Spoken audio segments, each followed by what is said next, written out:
Assalamu alaikum wa rahmatullahi wa barakatuh. I'm going to be trying to help you guys understand fiqh in the best way I can. Now, I have promised many of you guys before that I am going to be doing a Tafaqquh or Tafqih series where we go through something like Mukhtasar al-Quduri and then we try to understand how the Hanafis really understand Dalil, so that this is something which for a lot of students is a big problem, because generally in madrasas when fiqh is taught, it's actually taught from the perspective of translation only. So it's translating the masala, and just as long as you grasp the understanding of that masala, as long as you know how many sharait there are and how many faraid there are, you pass the exam and then you get your certificate. All right, so we're not going to be doing that. What we're going to be doing, by the way, if anyone is interested in Quduri, I have a whole series that I'm still doing, still continuous. On every Thursday I do it on my YouTube channel, and we've covered almost half the book. So you guys can check that out over there. The thing that I'm going to be focusing on here is some rules that I've actually collected. There's about 40 rules I've collected from Hanafi fiqh, which will give you an insight into Hanafi fiqh. All right, and I'll add a bit of Quduri into it, so it spices things up, so you guys understand what's happening. So first of all, we're going to start off with a rule, which is the Hanafis.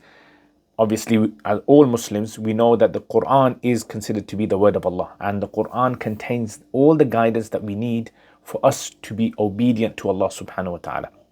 However, the question here is, how do we extract from the Quran? How do we take an ayah from the Quran? How do we know this ayah is supposed to be acted upon in this particular way? So, for instance, if we take what the verses of wudu say, so in Surah Ma'idah, Allah subhanahu wa ta'ala, He mentions, A'udhu billahi minash shaitanir rajim, when you stand up for salat, إِذَا قُمْتُمْ إِلَى الصَّلَاةِ فَاغْسِلُوا وُجُوهَكُمْ, wash your faces, and wash your arms up to your elbows, and wipe your heads, and wash your feet. So these are 4 instructions that Allah gives us in the Quran of how we need to do our wudu. So the Hanafis argue that if Allah in the Quran has told us that this is how you're supposed to prepare yourself for salat, then that actually means that is technically the ultimate wudu that you have to have. Anything missing from this would not be allowed. So the Hanafis say, you can almost say, well, these are considered to be the arkan. These are considered to be like the cornerstones. Imagine you have a room and it has 4 walls, right? So if you remove one of the walls, the roof could collapse. So this is the same. When the Quran mentions something, it has this very important status now.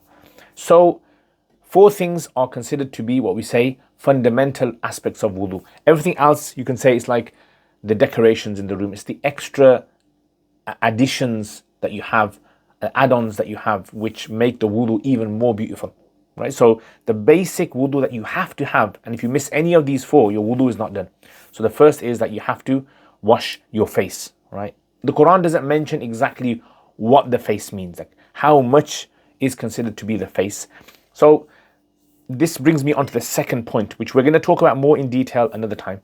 But this brings on the second point, which is the language itself. So language itself, the Arabic language, because the Quran was revealed in Arabic, that means the language must be significant. Whatever word Allah uses in the Quran, as long as we know what that word means, that's the word which we need to understand and implement in order for that particular action to take place. So for instance, what does face mean? So face is like something you face people with. So whatever you can see of my face is considered face.